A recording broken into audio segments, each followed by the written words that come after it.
Վրա երթ, հետապնդում, կրակոցներ։ Մարտաֆիլմ հիշեցնող դեպք Երևանում, դիտենք Շամշանի տեսանյութը։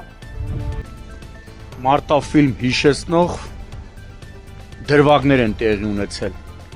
Ոստիկանության գվարդիայի ծառայողները Յուրջան փողոցում Սուրբ Գրիգոր Լուսավորիչ բժշկական կենտրոնի ծննդատան մոտ նշված Մերսեդեսն են նկատել, ինչը կասկած է հարուցել։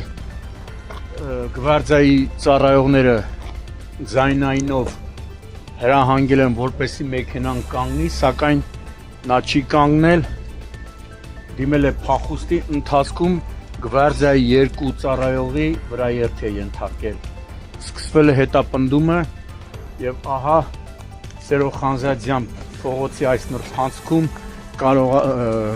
փախուստի դիմաց Մերսեդեսը չի կարողացել կառավարել ավտոմեքենան, բախվել է